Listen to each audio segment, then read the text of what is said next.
Kanal Inspirasi 94,4 FM Pro 1 RRI Makassar. Pro 1 Kanal Inspirasi RRI Makassar.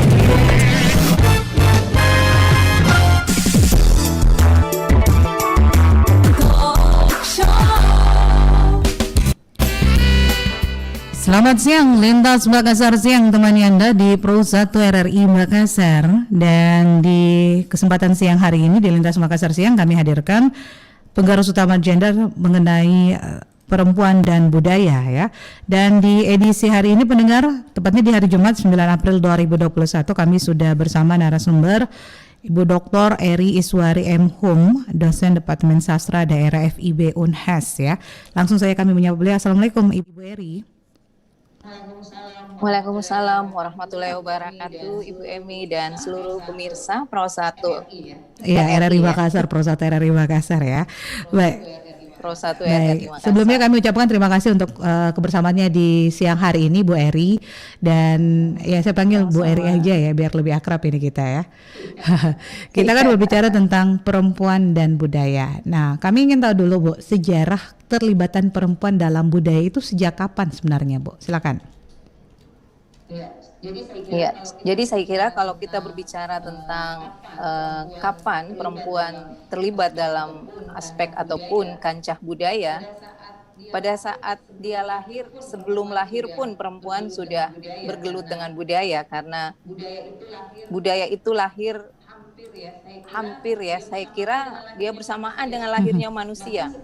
Bahkan setelah ada manusia, misalnya masih di dalam kandungan, maka kita sebagai masyarakat yang punya budaya, meskipun saat itu mungkin ya di zaman masih purbakala, kita tidak merasa bahwa kita tidak punya budaya. Nanti setelah misalnya kita sudah mengenal apa itu budaya, barulah kita tahu bahwa ternyata peradaban dan budaya itu lahir sejak zaman purbakala dan muncul seiring dengan adanya manusia di bumi ini.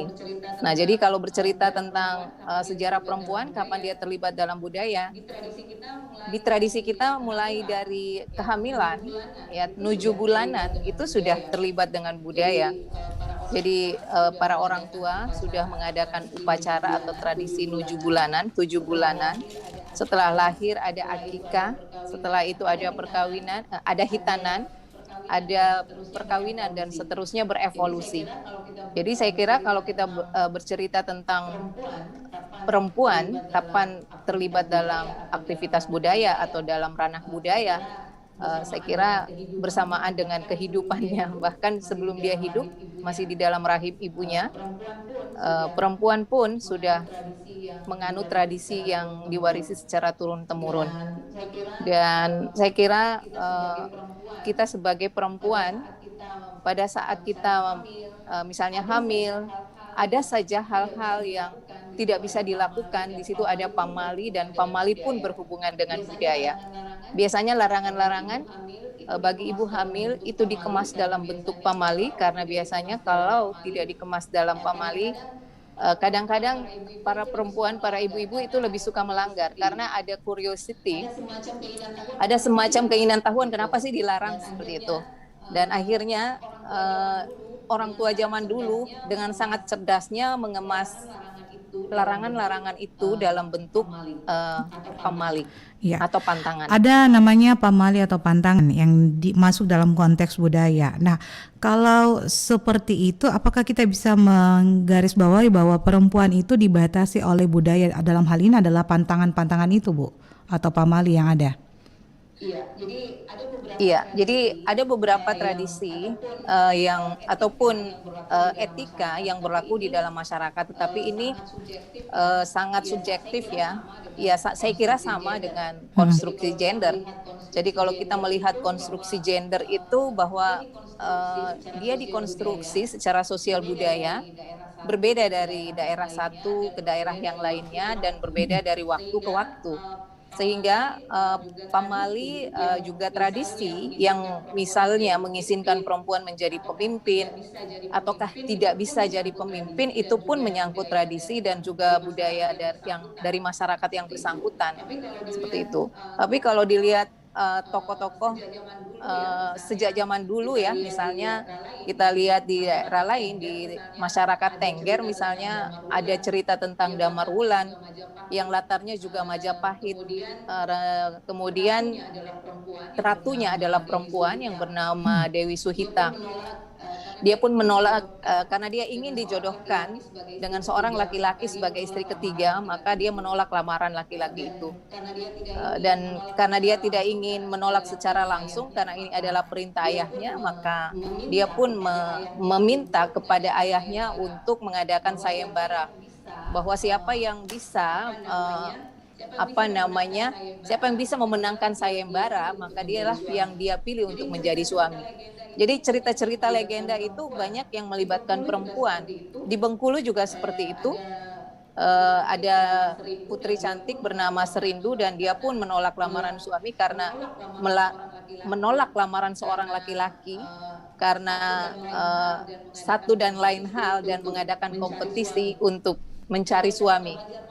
Legenda Kota Banjarmasin juga seperti itu, tokohnya adalah perempuan sehingga menjadi Kota Banjarmasin.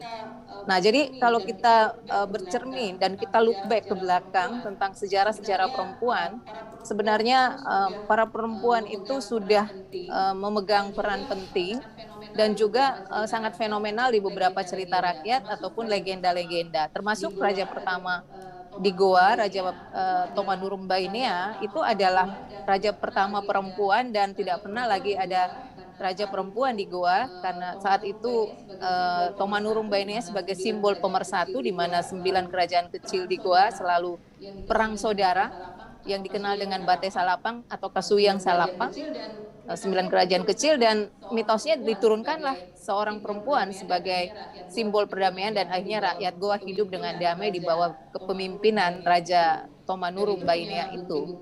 Dan itu punya bukti-bukti sejarah, dan juga masih ada tempatnya di dekat makam Sultan Hasanuddin di Palantikang. Ya, dan pada saat Raja Goa ingin dilantik, maka dia harus dilantik di atas batu besar itu. Nah, jadi kisah-kisah sejarah, apakah itu sejarah ataukah legenda ataukah mungkin mitos, banyak sekali yang mengangkat cerita bahwa perempuan memegang peranan penting di dalam kehidupan kebudayaan kita. Kalau mendengar cerita yang tadi, saya jadi ingat ya, asal muasal dari pengaruh gender emansipasi wanita ini kan di bulan April ini, Bu ya. Raden Ajeng Kartini ya, 21 April. Ini kan karena bulan April ya, kebetulan juga ini. Dan ini tadi cerita di mana peran wanita sangat erat sekali dengan budaya. Saya jadi ingat membandingkan dengan budaya, di mana kenapa Kartini mencetuskan emansipasi wanita, karena dia tidak ingin perempuan Jawa itu terkekang yang hanya tidak boleh keluar ketika ada larangan keluar rumah gitu ya, kalau saya tidak salah, akhirnya pantang begitu keluar rumah. Dan itu pun juga berlaku di Sulawesi Selatan, kita kan dilarang keluar kalau sudah jam malam, itu sudah di bawah waktu maghrib, dulu kita kan dilarang keluar ya sebagai perempuan. Tapi seiring perkembangan waktu, kemudian emansipasi wanita, perempuan semakin bergeliat. Sudah kita lihat sekarang pekerjaan laki-laki juga bisa dilakukan oleh perempuan gitu ya, Bu ya. Kemudian banyak sekali perempuan-perempuan yang sudah bisa menjadi seorang pemimpin atau leader. Nah, ketika perempuan menempati posisi seperti yang diceritakan tadi oleh sejarah gitu, Bu, dengan dinobatkan sebagai pemimpin ataupun juga mendapatkan peran utama dalam sebuah daerah, apakah ini tidak membuat kaum sebaliknya, atau dalam hal ini kaum laki-laki itu akan terpuruk, atau membuat kaum laki-laki malah akan saling membandingkan gitu, wah kok kita bisa dikalah gitu dengan perempuan, atau wah masa perempuan yang memimpin kita gitu, Bu. Ya, silakan Bu, mungkin bisa ada filosofi berkaitan dengan budaya dengan itu gitu ya. Iya, jadi saya kira Iya, jadi saya kira hidup Ya. ini bukan kompetisi sebenarnya ya antara laki-laki dan perempuan. Jadi kita harus mengubah mindset kita pada saat kita memasuki ranah kerangka gender ya, atau gender mainstreaming. Gender mainstreaming itu kan hanya untuk mengakomodasi kepentingan-kepentingan perempuan khususnya di dalam pembangunan. Nah, tetapi di satu sisi kadang-kadang mengapa? Nah, ini mungkin banyak kawan-kawan yang laki-laki yang bertanya, kenapa mesti ada Ya. Menteri Pemberdayaan Perempuan? Apakah memang perempuan tidak berdaya sampai harus ada menterinya? Iya. Itu pertanyaannya. Nah, jadi Wanita. ya dulu namanya Menteri Peranan Wanita ya. Jadi semua peran-peran tentang perempuan itu dikoordinir oleh seorang menteri dari pusat. Nah, sekarang namanya Menteri Pemberdayaan Perempuan. Memang implikasi dari kata-kata itu seakan-akan berkonotasi bahwa perempuan itu tidak berdaya sehingga dia butuh menteri untuk memberdayakan perempuan. Padahal sebenarnya di sisi lain bukan karena para perempuan itu semuanya tidak berdaya, hanya ada perempuan yang misalnya di pedesaan yang masih sangat terbatas untuk berkembang dan juga menikmati pendidikan. Sehingga dengan pendidikan yang sangat minim, maka itu bisa mengarah kepada kemiskinan dan kesejahteraan. Karena salah satu mata rantai untuk memutuskan kemiskinan itu adalah dengan pendidikan. Nah, jadi kalau misalnya saat ini kita melihat misalnya Ya. Kartini ya, kiprah Kartini untuk memberdayakan perempuan agar perempuan menikmati pendidikan, itu kan masih di abad, kalau tidak Betul. salah Kartini itu di abad 18 ya. Nah, dan ada raja perempuan yang merupakan anak dari Choli Pujie di kerajaan Wetenriole. Pancana, itu namanya Wetenriole.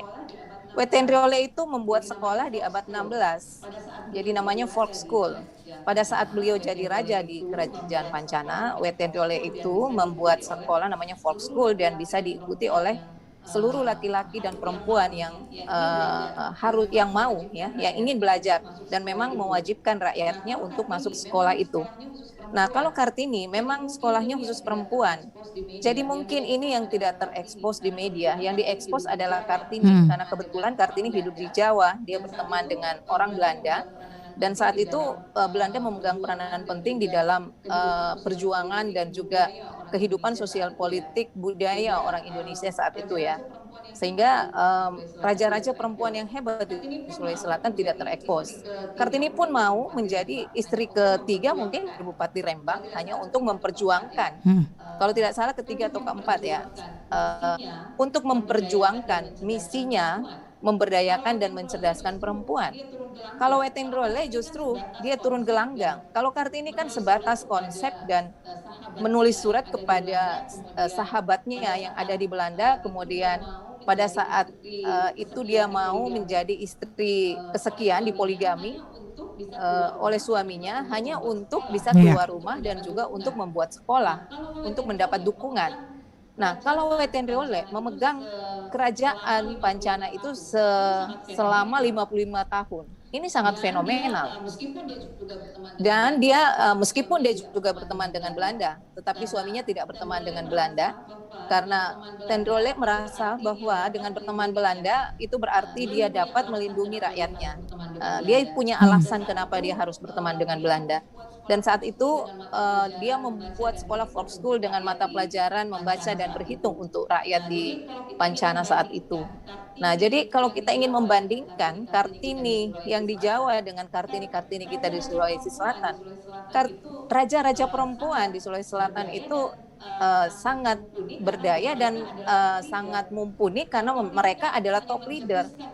Kalau Kartini kan hanya mencetuskan ide dan gagasan untuk sekolah para perempuan, untuk mencerdaskan para perempuan.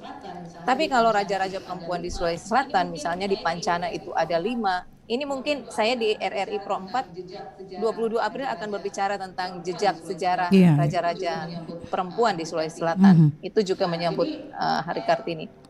Nah, jadi kalau misalnya kita katakan mengapa perempuan saat ini sudah berdaya, karena memang secara tradisi kita pun sudah mulai tidak terkungkung oleh adat dan tradisi. adat dan tradisi kita, masyarakat kita sudah mulai memberi jalan kepada perempuan. Tapi bukan berarti kita harus bersaing dan berkompetisi bahwa saat ini misalnya laki-laki sudah banyak yang kalah. Nah, di dalam kultur Makassar, Bugis Makassar, laki-laki dan perempuan itu saling berkomplementer menurut hasil penelitian saya. Jadi di zaman dulu dan juga dibuktikan dengan refleksi bahasa ataupun ungkapan tentang laki-laki dan perempuan, tampaknya bahwa perempuan dan laki-laki itu harus berjalan seiring seperti kaki kiri dan kaki kanan, seperti tangan kanan dan tangan kiri. Tidak akan lengkap jika salah satunya hilang seperti itu atau salah satunya mendominasi. Nah, dia bisa tidak sama, tetapi dia setara. Jadi sama itu tidak mesti setara itu tidak mesti sama atau identik ya, karena memang peran laki-laki dan perempuan pun di dalam kehidupan sosial budaya kita juga berbeda. Sebelum kita lanjut lagi, Bu Eri, kita simak dulu beberapa pesan berikut ini.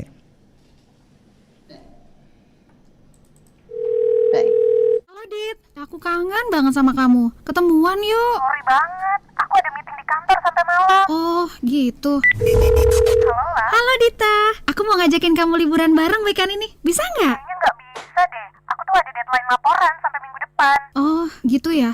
Dita itu sahabatku. Kami sangat akrab dari kecil sampai lulus kuliah. Tapi semua berubah. Belakangan ini dia sangat sibuk dengan pekerjaannya. Sampai suatu hari, Lah, aku di PHK. kok bisa? Ada pengurangan pegawai di tempat kerjaku. Aku butuh teman cerita. Kamu ada waktu nggak lah? Oke. Hari ini kita akan ketemu. Dan pas banget nih, tante aku juga lagi nyari pegawai. Mungkin nanti bisa kita obrolin ya? Alhamdulillah, makasih banget ya lah. Kamu memang sahabat terbaik aku. Jangan khawatir ya. Bagiku, apapun masalahnya, bukti nyata dari persahabatan, kita tidak akan meninggalkan dan membiarkannya dalam kesusahan.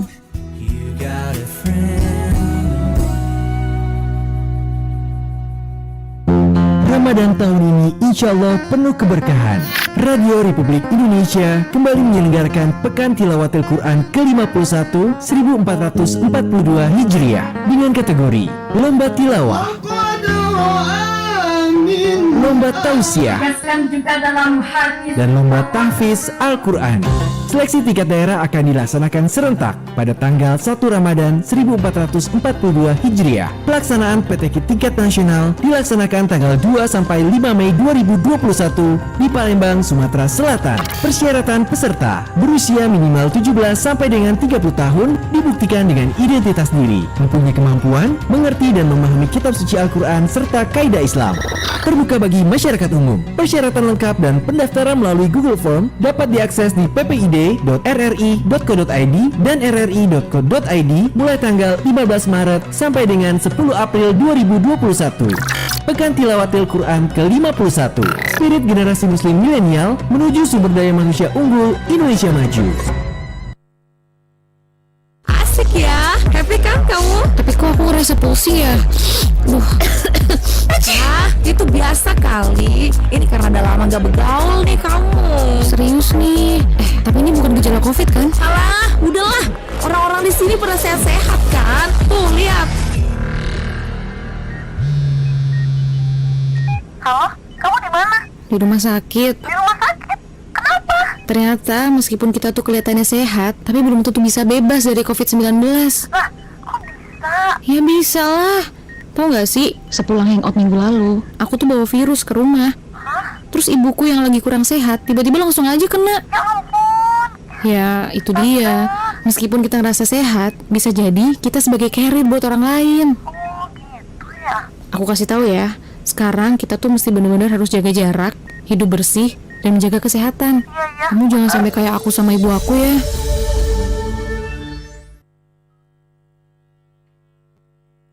Pro 1, Kanal Inspirasi.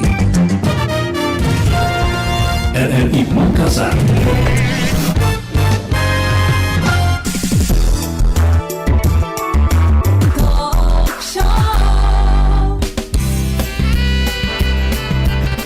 Masih dengan Emi dan juga Ibu Dr. Eri Iswari M. Hum, dosen Departemen Sastra Daerah FIB Unhas. di Lintas Makassar Siang Pengaruh Utama Gender, Perempuan dan Budaya ya. Dan untuk kebersamaan di siang hari ini kami langsung saja menyapa beliau kembali, Bu Eri. Iya, baik, kita lanjut lagi nih. Ini semakin seru ini karena kita berbicara tentang peran perempuan. Nah, ini makin masuk ke dalam ini topiknya ya, tentang peranan perempuan dan budaya. Nah, kalau melihat Bu dari zaman dulu sampai saat ini, peran perempuan dalam budaya itu seperti apa Bu sebenarnya? Apakah hanya konteks dalam kesenian saja, ataukah konteksnya dalam linguistik atau bahasa, atau konteksnya dalam adat dan istiadat begitu Bu? Silakan. Jadi saya kira kalau kita ingin menengok ke belakang. Iya. Jadi saya kira kalau kita ingin menengok ke belakang tentang history. Nah, ini juga kalau kata history yang kita pahami sebagai sejarah terdiri atas dua kata, his dan story. Jadi ini cerita laki-laki. Nanti kita akan buat Bu Emi her story.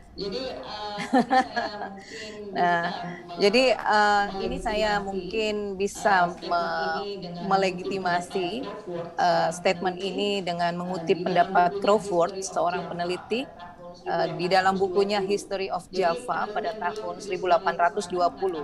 Jadi penelitian beliau itu di Sulawesi Selatan mengatakan, dan hasilnya mengatakan bahwa di Sulawesi Selatan itu perempuan tampaknya tanpa skandal dalam masyarakat atau dalam ranah publik. Karena para perempuan itu berperan aktif dalam semua bisnis, dalam kehidupan mereka, dan juga berkonsultasi dengan laki-laki dalam semua urusan publik. Dan seringkali naik tahta dan juga terlibat ketika pemilihan raja. Nah, jadi ini kata Crawford, bukan kata kita, kata orang Makassar, tetapi ini kata Crawford. Kata cabot juga, cabot dari orang Belanda juga mengatakan seperti itu, bahwa sebenarnya para perempuan Makassar, kebetulan cabot itu meneliti di Bontomaranu, Kabupaten Goa, dan sekitar tahun 1936 sampai 1940, beliau 4 tahun di Goa.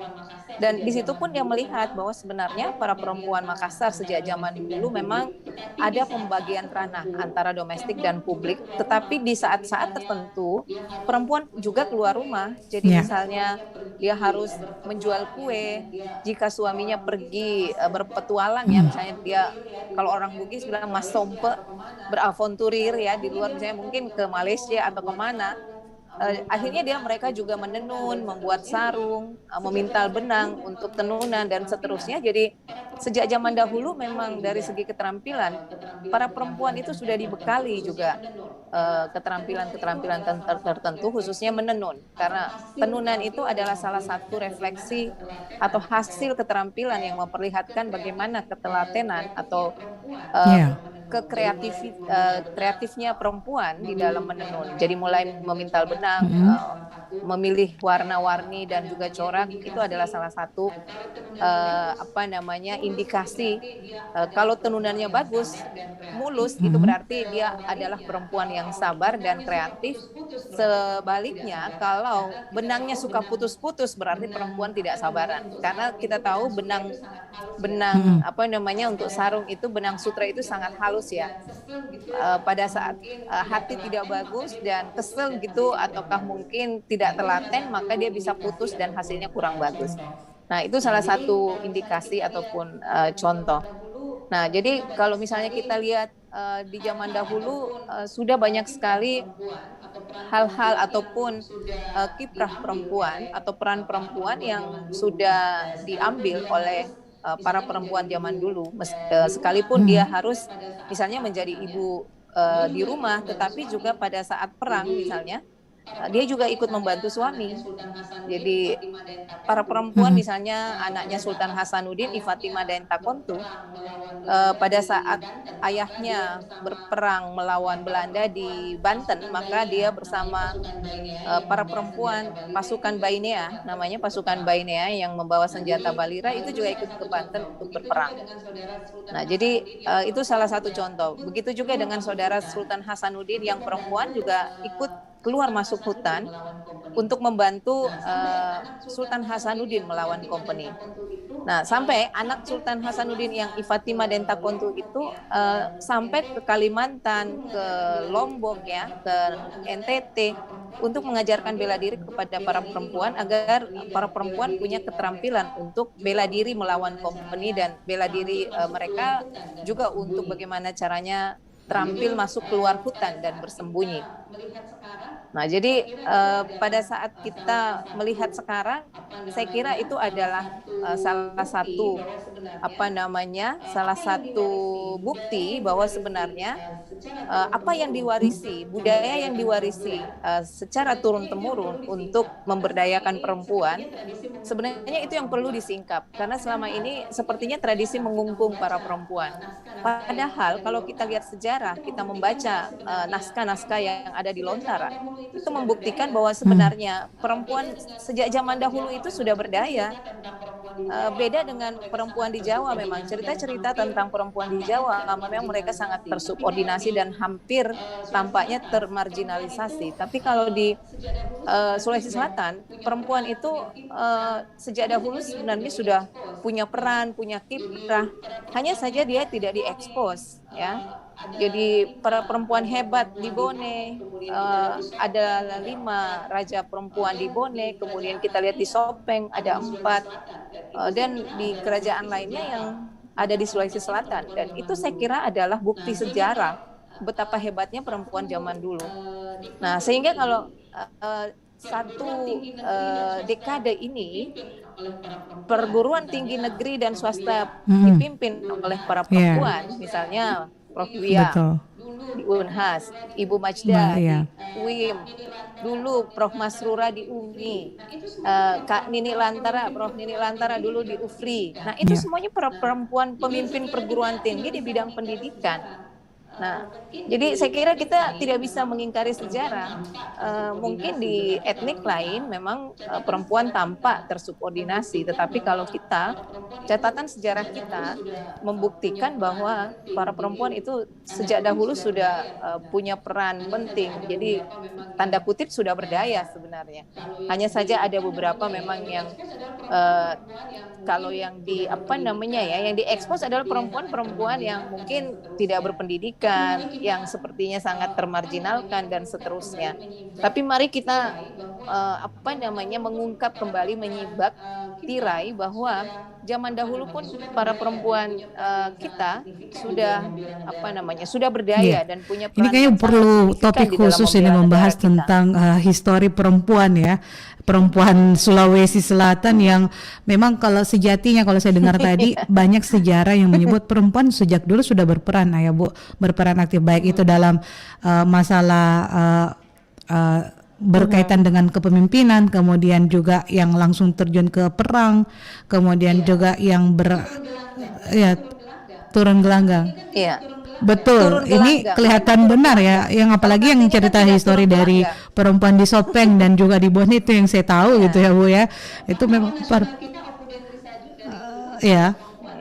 pahlawan nasional kita mampu untuk ikut berperang gitu. Nah, sementara perempuan hanya dikenal awalnya di abad ke-18 pada saat Kartini mulai bersuara tentang bagaimana perempuan itu layak mendapatkan pendidikan. Sementara kita di Sulawesi Selatan sudah dari sejak abad 16 sudah punya folk school. Jadi ini yang perlu kayaknya dikaji ulang ini Bu ya, perlu dibahas lebih total gitu.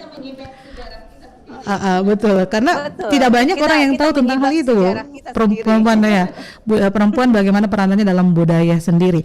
Nah, tadi ada kata-kata yang menarik ini Bu, tradisi mengungkung perempuan. Apakah tradisi sampai sekarang juga masih mengungkung para perempuan?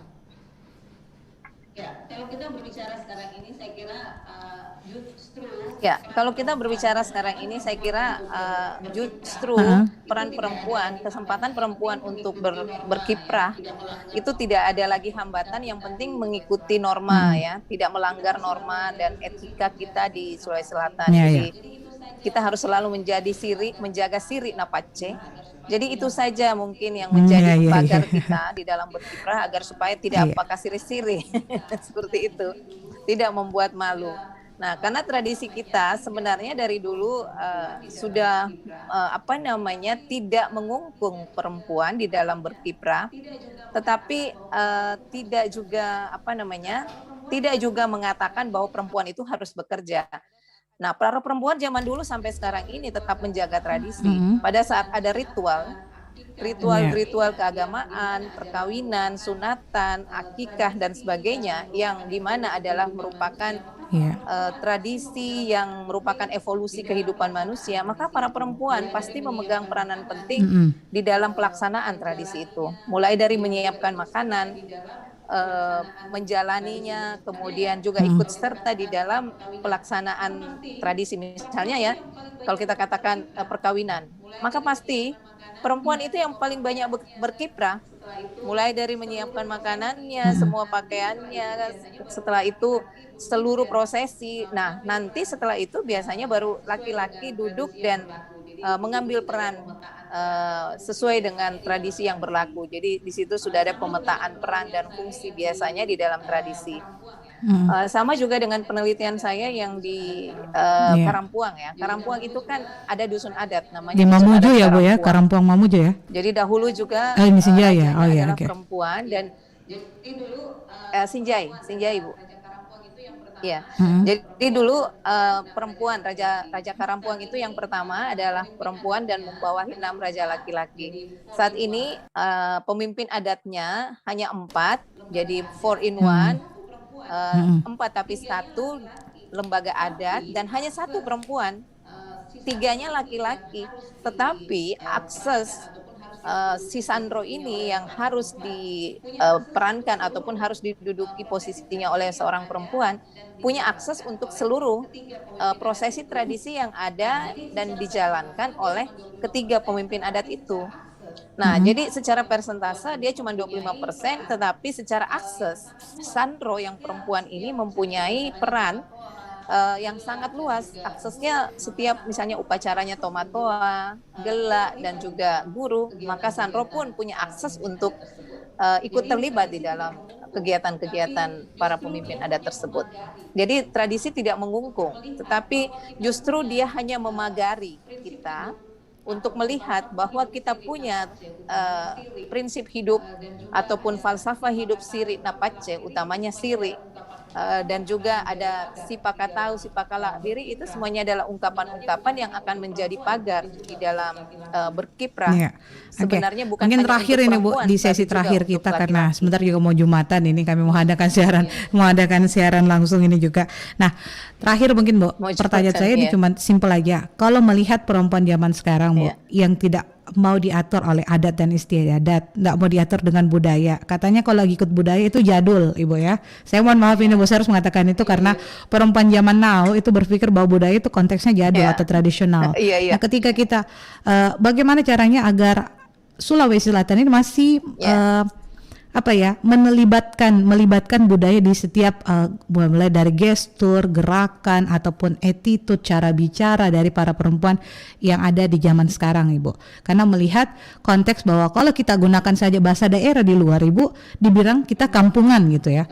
Betul, pakai saja bahasa ini saya menggunakan bahasa dialek Makassar ya. Kampungan, Saya menggunakan betul. dialek Makassar saja itu sudah dibilang norak atau kampungan, Bu. Sementara kita harus tetap menjaga budaya kita dan adat istiadat kita gitu. Silakan, Bu.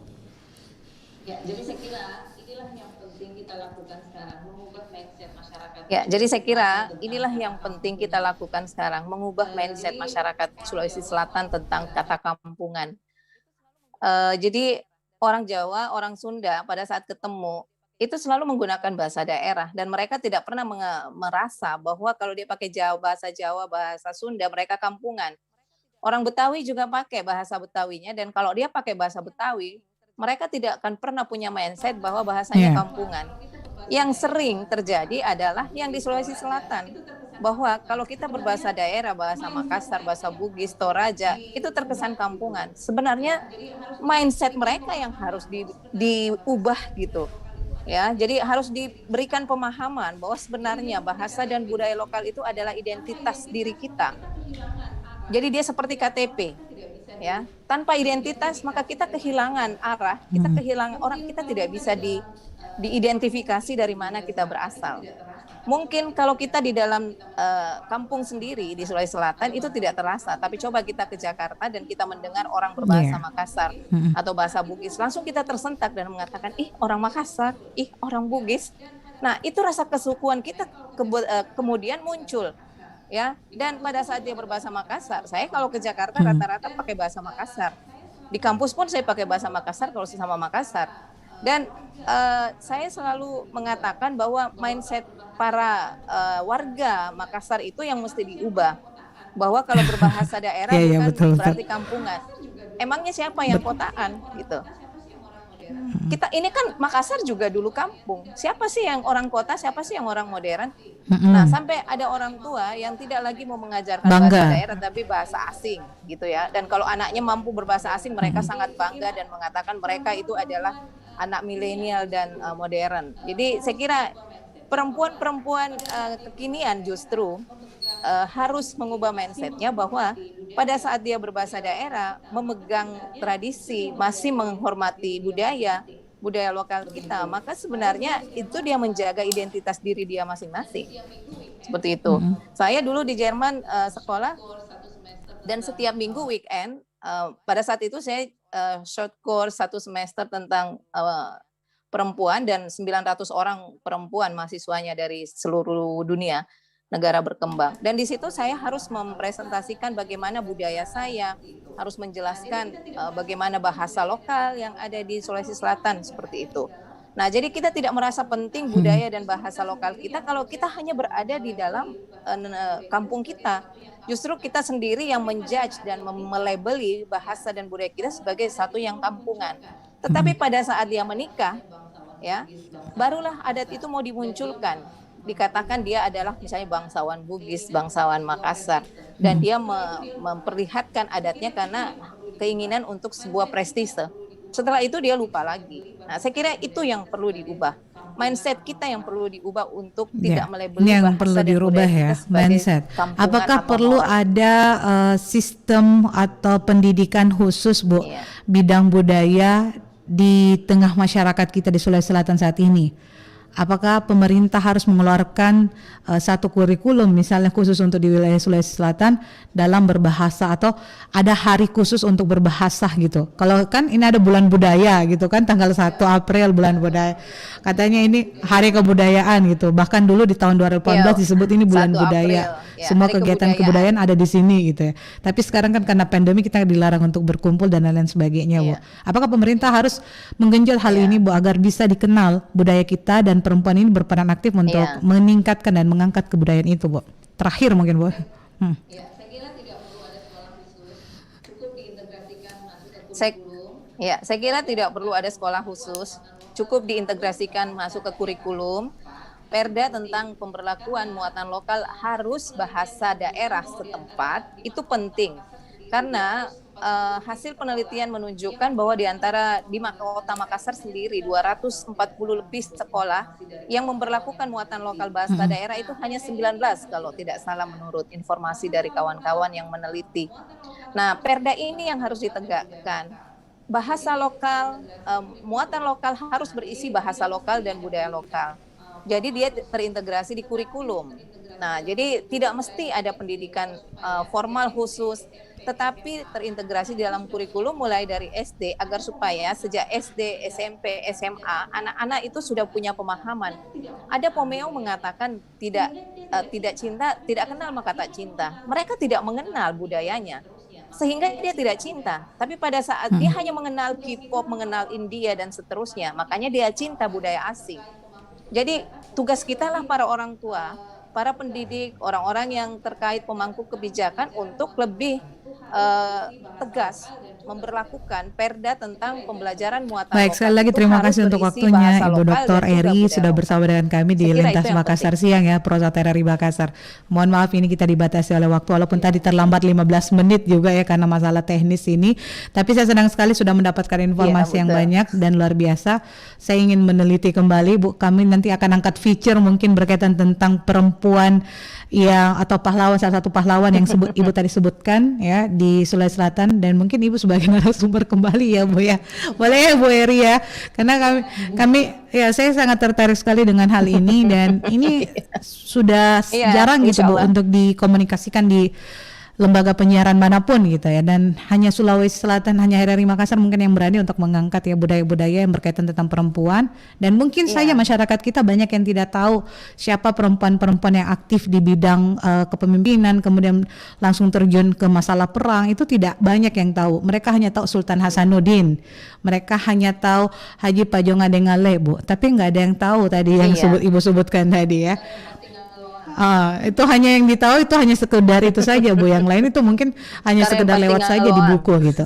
Baik, sekali lagi terima kasih untuk waktunya Ibu Dr. Eri Iswari M. Home ya. Ya sukses selalu Ibu, tetap jaga Iya, betul. kesehatan. Terima Waalaikumsalam kasih, Bu warahmatullahi Eni, dan wabarakatuh. seluruh pemirsa.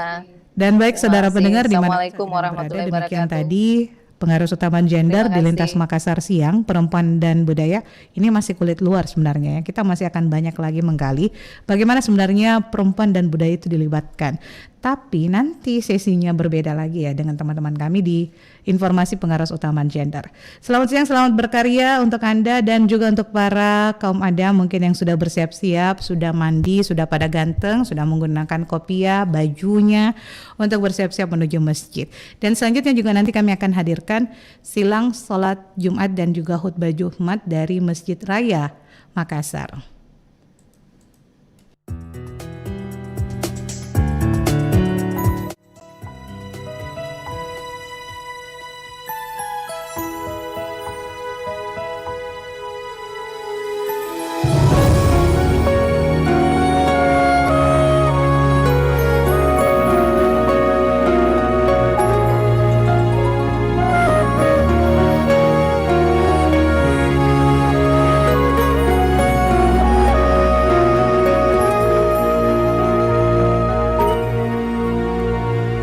Kau satu terkasih